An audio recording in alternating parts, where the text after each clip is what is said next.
তৃণমূলের পঞ্চায়েত উপপ্রধানের স্বামী পুলিশের এসআই গ্রেপ্তার। 2021-এর ভোট পরবর্তী সন্ত্রাসের অভিযোগে গ্রেপ্তার কলকাতা পুলিশের এসআই সৌমেন কাঞ্জিলালকে গ্রেপ্তার করা হয়।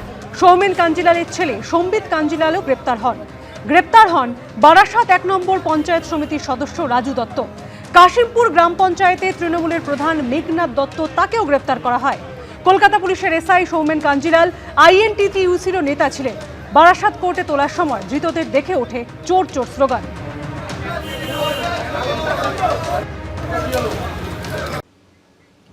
লাখে 3 কার্ড পুরো নিয়োগে বিভিন্ন পদে চাকরির জন্য যেভাবে রেড চার্ট তৈরি করা হয়েছিল বলে দাবি করেছেন তদন্তকারীরা, অনুপ্রবেশকারীদের ভারতীয় নথি তৈরি করে দিতেও কি সেরকম রেড চার্ট তৈরি হয়েছিল? এ দেশ ছেড়ে পালানোর আগে অনুপ্রবেশকারীদের দাবি ঘিরে উঠছে এমনই প্রশ্ন। 20,000 দিতে হবে আধার কার্ড বানাতে গেলে। আই কার্ডের জন্য যদি বলতাম, বলতে ওর জন্য 30,000 দিতে হবে। রেশন কার্ড বানাতে গেলে 50,000 দিতে হবে।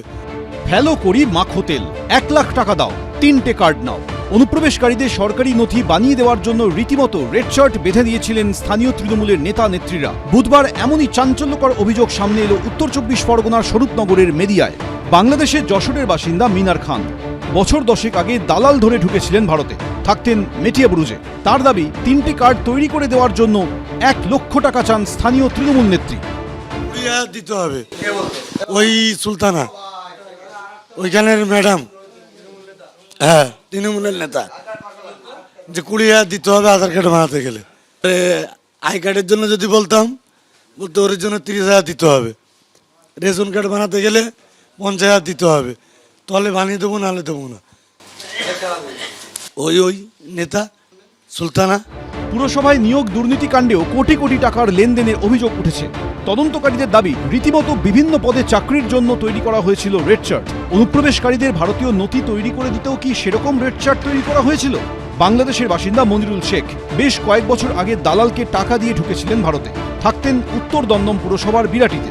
ওই Aadhaar card, PAN card, ration card, সেই সবগুলো। ভোটার কার্ড হয়েছে অনেক পরে। 2024 একটা ভোট দিয়েছি, হ্যাঁ এই 26 কেটে গেছে। তৃণমূলের নেতাদের সঙ্গে আলাপ ছিল, পাশাপাশি তৃণমূলের লোক ছিল, কাউন্সিলর ছিল, এবার নাহলো এটা আমাদের লোপামুদ্দার ছিল কাউন্সিলর। অনুপ্রবেশ নিয়ে জিরো টলারেন্স মনোভাব নিয়েছে রাজ্যের বিজেপি সরকার। সরকারের মনোভাব বুঝতে পেরেই দেশে ফেরার জন্য ফের সীমান্তে ভিড় বাড়ছে অনুপ্রবেশকারীদের। সমীরণ পাল, অভিজিৎ চৌধুরী, এবিপি আনন্দ।